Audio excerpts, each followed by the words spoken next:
नमस्कार। आज हम आरटीआई एक्ट 2005 के उन महत्वपूर्ण प्रावधानों की चर्चा करेंगे जिनके तहत नागरिक को सूचनाएं उपलब्ध नहीं कराई जाएंगी या प्रतिबंधित श्रेणी की सूचनाएं जो नागरिक को आरटीआई एक्ट में उपलब्ध कराने से एक्ट मना करता है। यह वीडियो उन सभी प्रतियोगी परीक्षाओं के विद्यार्थियों के लिए विशेष उपयोगी है क्योंकि इस वीडियो में आज तक के लेटेस्ट अमेंडमेंट्स जो लेटेस्ट संशोधन है उसके साथ मैं आपके इस वीडियो में चर्चा करूंगा।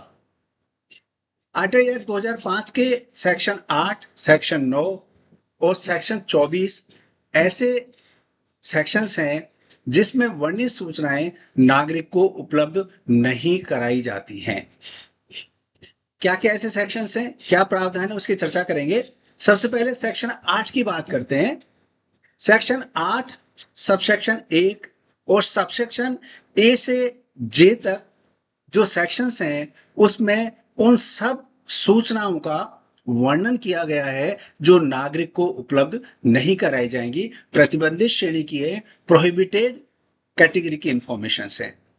आइए जानते हैं सेक्शन 8 सबसेक्शन 1 और सबसेक्शन ए से शुरुआत करते हैं।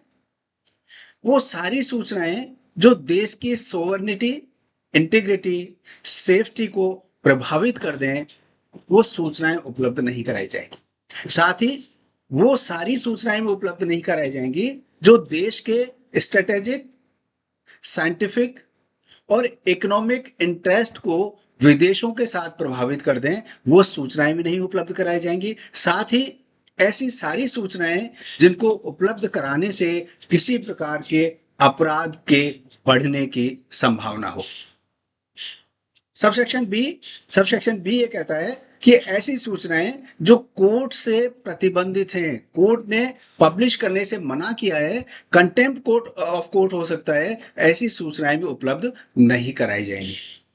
सेक्शन सी कहता है कि संसद और राज्य विधानमंडल के विशेषाधिकारों का हनन अगर हो जाए तो ऐसी सूचनाएं भी नागरिक को उपलब्ध नहीं कराई जाएंगी।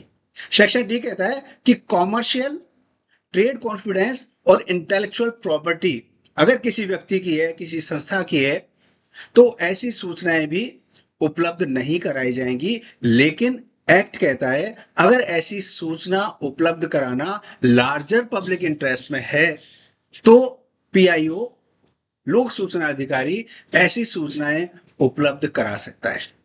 लार्जर पब्लिक इंटरेस्ट को एक्ट परिभाषित नहीं करता। लार्जर पब्लिक इंटरेस्ट का मतलब है ऐसे विषय जिनसे आम जन का जीवन प्रभावित हो जाए, वो पब्लिक इंटरेस्ट की श्रेणी में आती है।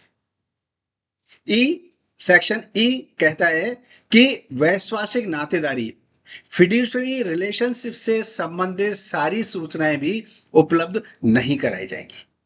फिड्यूशरी रिलेशनशिप क्या है साहब? नातेदारी, वैश्वासिक नातेदारी क्या है कि जो सूचनाएं दो व्यक्ति अगर विश्वास के साथ एक दूसरे के साथ साझा करते हैं और कोई एप्लीकेंट, कोई नागरिक वो सूचनाएं चाहता है तो सूचनाएं आरटीआई एक्ट में उपलब्ध नहीं कराई जाएंगी। फिड्यूशरी रिलेशनशिप, वैश्वासिक नातेदारी की बात करें तो डॉक्टर और मरीज के बीच में जो कुछ भी सूचनाओं का आदान प्रदान होता है वो सूचना आपको फिड्यूशरी रिलेशनशिप में बहुत सारे उदाहरण है। अगर किसी ने अपनी विल कर दी है तो वो भी फिड्यूशरी रिलेशनशिप की श्रेणी में आता है। साथ ही एक महत्वपूर्ण प्रावधान है, एक महत्वपूर्ण रूलिंग है, इंटरप्रिटेशन है जो बहुत सारे आयोगों ने, सूचना आयोगों ने कहा है कि अगर किसी विषय में कोई सीनियर ऑफिसर अपने जूनियर ऑफिसर से कोई सलाह लेता है, एडवाइस मांगता है या उसके ऊपर विषय के ऊपर प्रकाश डालने के लिए कहता है और जूनियर ऑफिसर उस विषय पर जो कुछ भी अपनी राय, एडवाइस, सजेशंस अपने सीनियर ऑफिसर को देता है, वो भी वैश्वासिक नातेदारी की परिभाषा में, फिड्यूशरी रिलेशनशिप की परिभाषा में शामिल होता है।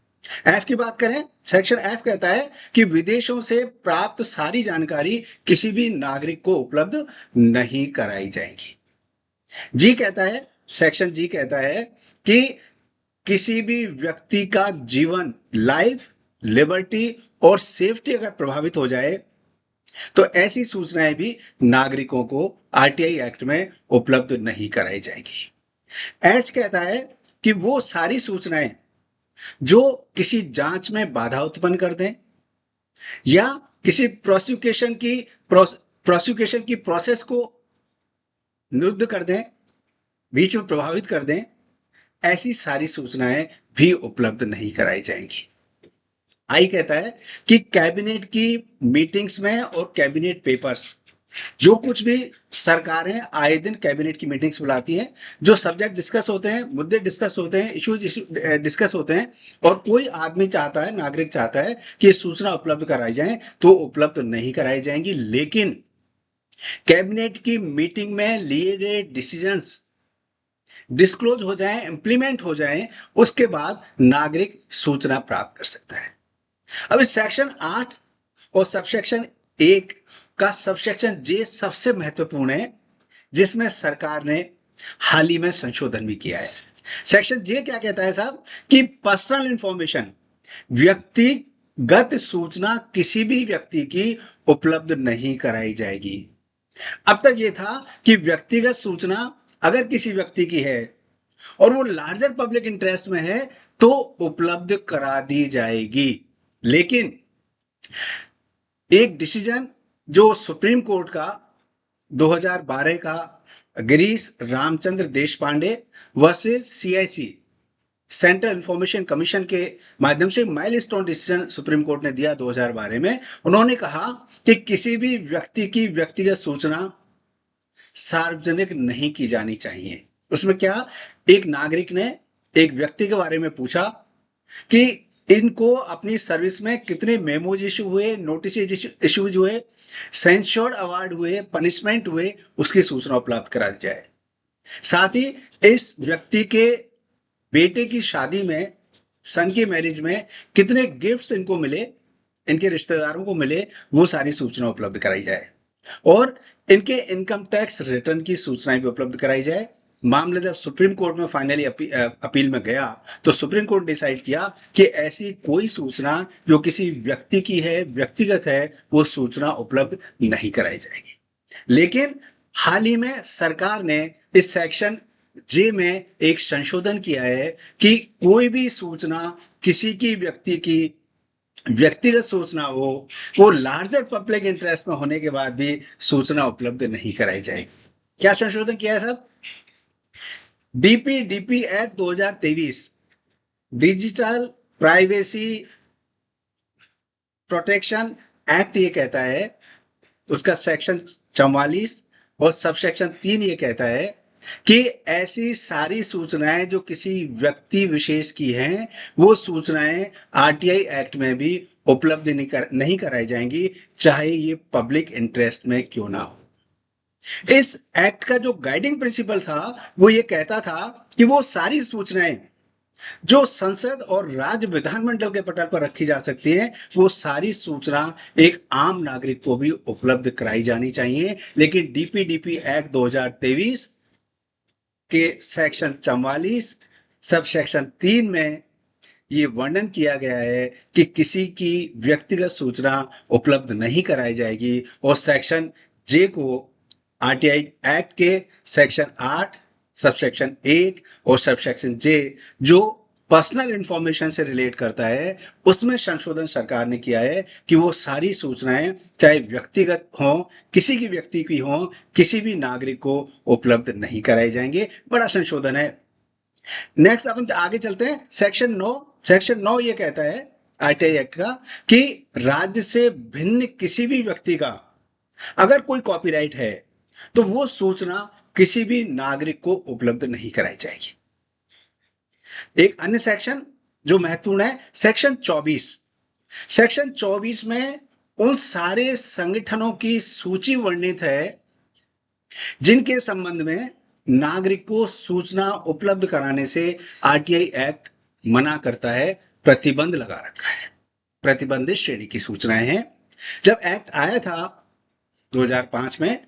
तो 18 ऐसे सेक्शंस इन्होंने आइडेंटिफाई किए थे जिनकी सूचनाएं उपलब्ध नहीं कराई जाती थी। लेकिन जो लेटेस्ट अपडेट है, जो संशोधन है, उसके मुताबिक वर्तमान में 26 ऐसे संगठन हैं जिनसे संबंधित सूचना नागरिक को उपलब्ध नहीं कराई जाएगी। ऐसे सेक्शंस, वो सारे संगठन जो हैं वो बहुत ही संवेदनशील श्रेणी के हैं, सेंसिटिव हैं, जिसमें आपकी रॉ हो गई, सीबीआई हो गई, इकोनॉमिक ऑफेंस विंग्स हो गई।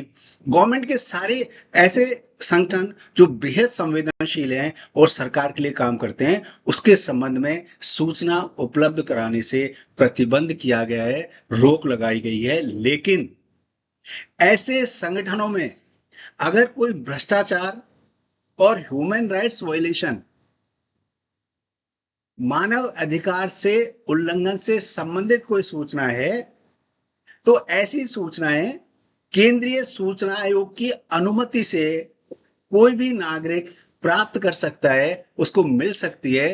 दो ही कंडीशंस हैं, अगर कोई भ्रष्टाचार से संबंधित शिकायत है या कोई मानव अधिकार उल्लंघन की शिकायत है, तो सीआईसी की पूर्व अनुमति से कोई भी नागरिक सूचना प्राप्त कर सकता है। ये महत्वपूर्ण जो सेक्शंस थे आरटीआई एक्ट 2005 के, जो प्रोहिबिटेड इंफॉर्मेशन से संबंधित थे, मैंने आपके साथ चर्चा करी। आपके अगर कोई भी ऐसे क्वेश्चंस हों, जिज्ञासाएं हों, जो इस संबंध में आप जानना चाहते हैं, तो वो आप मुझे कमेंट बॉक्स में अगर कमेंट करेंगे तो मैं अवश्य आपका उत्तर दूंगा, जवाब दूंगा। साथ ही नेक्स्ट वीडियो में डीपीडीपी एक्ट 2023 के महत्वपूर्ण प्रावधानों के बारे में आपके साथ चर्चा के लिए बनाऊंगा। तब के लिए नमस्कार, जय हिंद, धन्यवाद।